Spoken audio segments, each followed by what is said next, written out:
ಇವತ್ತು ನಮ್ಮ ದೊಡ್ಡಪ್ಪಂದು birthday. So hi hello ನಮಸ್ಕಾರ, ನಾನು ನಿಮ್ಮ ಪ್ರೀತಿಯ ಪ್ರೀತಮ್. ಗೈಸ್, ನಾನು ವಿಡಿಯೋ ಸ್ಟಾರ್ಟ್ ಮಾಡ್ತಾ ಇರೋದು ಬೇಕರಿಯಿಂದ. ಯಾಕೆ ಅಂದರೆ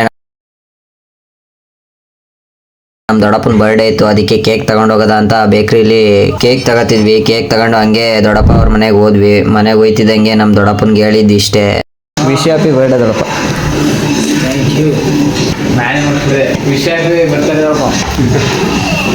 ಹಂಗೆ ಹೋಯ್ತಿದ್ದಂಗೆ ನಮ್ಮ ದೊಡ್ಡಮ್ಮ ಟೀ ತಂದು ಕೊಟ್ರು. ಹಂಗೆ ಟೀನ ಕುಡ್ಕೊಂಡು ಮುಂದೆ ಹೋಯ್ತಿದ್ದಂಗೆ ಬರ್ತ್ಡೇ ಬಾಯ್ ಕೈಲೇ ತರಕಾರಿ ಕಟ್ ಮಾಡಿಸ್ತಿದ್ರು ಗೈಸ್. ಏನ್ ದೊಡ್ಡಪ್ಪ ನೀನ್ ಕಟ್ ಮಾಡ್ತಿದ್ಯಾ ಅಂದಿದ್ಕೆ ಹೇಳಿದ್ದಿಷ್ಟೇ ಗೈಸ್. ಅಂತ ಮಾಡ್ಯಪ್ಪ ಹೇಳ್ತಿರೋ ಅಂತ ಕಟ್ಕೊಂಡ ಮೇಲೆ ಮುಂದೆ ಅವ್ರಿದ್ರೆ ನಾವು ಇಟ್ಕೊಬೇಕು.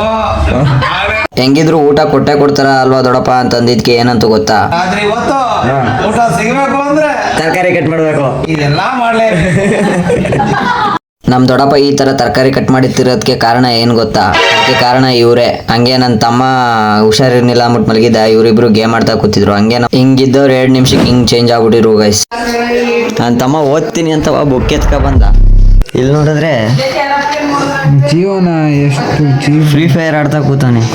ಅದಕ್ಕೋಸ್ಕರ ಈ ಬುಕ್ ಎತ್ಕ ಬಂದ ಓದ್ತೀನಿ ಅಂತ. ನೂರಾರು ಕಾಲ ಸುಖವಾಗಿ ಬಾಳು, ಹ್ಯಾಪಿ ಹ್ಯಾಪಿ ಬರ್ತ್ಡೇ. ನಿನ್ನ ಬಾಳು ಎಂದು ಬೆಳಕಾಗಬೇಕು, ಹ್ಯಾಪಿ ಹ್ಯಾಪಿ ಬರ್ತ್ಡೇ. ನೂರಾರು ಕಾಲ ಸುಖವಾಗಿ ಬಾಳು, ಹ್ಯಾಪಿ ಹ್ಯಾಪಿ ಬರ್ತ್ಡೇ. ನಿನ್ನ ಬಾಳು ಎಂದು ಬೆಳಕಾಗಬೇಕು, ಹ್ಯಾಪಿ ಹ್ಯಾಪಿ ಬರ್ತ್ಡೇ.